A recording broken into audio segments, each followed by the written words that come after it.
সরকার গঠনের মাত্র 2 মাসের মাথায় এই ফোরামে যারা আছেন সবাইকে নেমে আসতে কিংবা কথা বলতে বাধ্য করছে। যেটা আওয়ামী লীগকেও আমরা দেখেছি, তারা আস্তে আস্তে এই পর্যায়ে উপনীত হয়েছিল, কিন্তু বিএনপি খুব দ্রুতই তারা তাদের সাফল্যের দিকে এগিয়ে যাচ্ছে।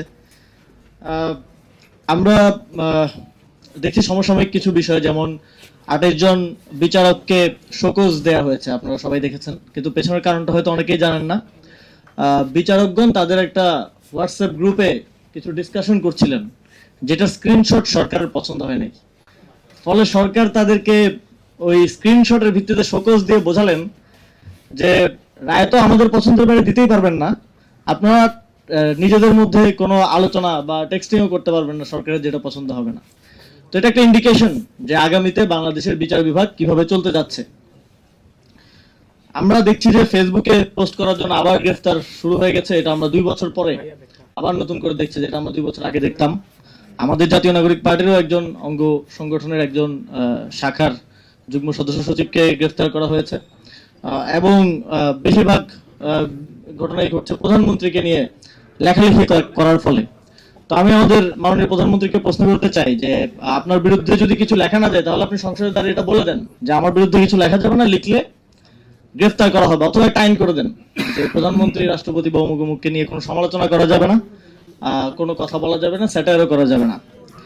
যদিও আপনি উত্তর দিবেন কিনা জানি না, এটাও হয়তো সালাউদ্দিন ভাই উত্তর দিতে পারেন। সালাউদ্দিন ভাইয়ের প্রসঙ্গ যেহেতু আসলো, তিনি আজকে সংসদে দাঁড়িয়ে আমাকে উদ্দেশ্য করে কিছু কথা বলেছেন, যে বিসিবি নির্বাচনের বিষয়ে অনেকেই বলছেন, কথা প্রসঙ্গে আসছে।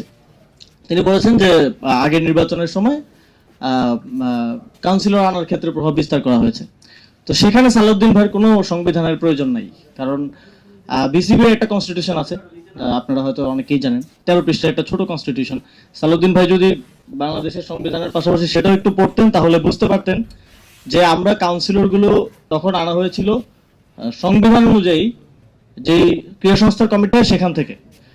কিন্তু তারা চেয়েছিল তাদের যে ছেলেরা এখন বিসিবিতে বসেছেন তাদের নামগুলো পাঠানো হোক, যাদের স্পোর্টসের সাথে কোনো সম্পর্ক নেই, সংবিধান অনুযায়ী তাদের সেখানে আসার কোনো এখতিয়ার বা তাদের নাম পাঠানোর কোনো এখতিয়ার আসলে ডিসিদের ছিল না। তো ওনাদের সংবিধানের বিষয়গুলো আসলে খুবই সিলেক্টিভ। আমাদের একজন সমালোচক মাত্রই বলে গেলেন যে বাংলাদেশের সংবিধানের বিষয়ে ওনারা খুব সিলেক্টিভ ভাবেই মানছেন। আমরা দেখেছি যে সংবিধান অনুযায়ী শেখ মুজিবুর রহমানকে স্বাধীনতার ঘোষক বলায় একজনকে স্ট্যান্ড রিলিজ করা হয়েছে, একদিনের মধ্যে বদলি করে দেওয়া হয়েছে।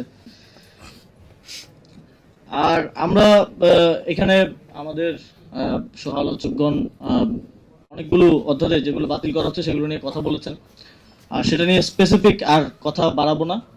তবে একটা ইন্টেনশন খুব স্পষ্ট, যে আমরা যেখান থেকে হাঁটি হাঁটি পা পা করে 2024 সালের গণঅভ্যুত্থানের পরে একটা জায়গায় এসে পৌঁছেছি, এবং জুলাই সনদ এবং গণভোটের রায় বাস্তবায়নের মধ্য দিয়ে আমরা আরো একটা ধাপ অতিক্রম করতে পারতাম জাতি হিসেবে, সেখান থেকে আমরা এখন উল্টা পথে হাঁটা শুরু করেছি।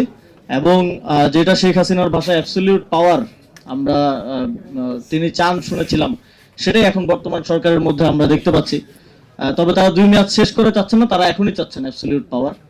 তো সেটা ভালো, বিএনপি যত খারাপ কাজ করবে, যত জনবিরোধী কাজ করবে, সেটা দ্রুতই করে ফেলুক, আমরা চাই। কারণ আমরা আবারও 15 বছর 20 বছর আসলে অপেক্ষা করতে চাই না।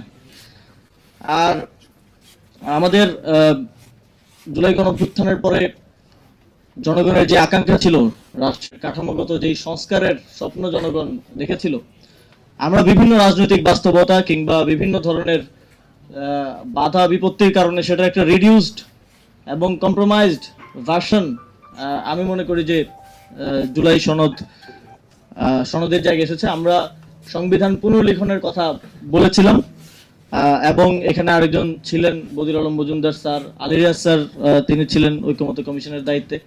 সংবিধান পুনর্লিখনের একটা উদ্যোগের জায়গা ছিল, সেটা পরবর্তীতে আর হয়ে ওঠে নাই।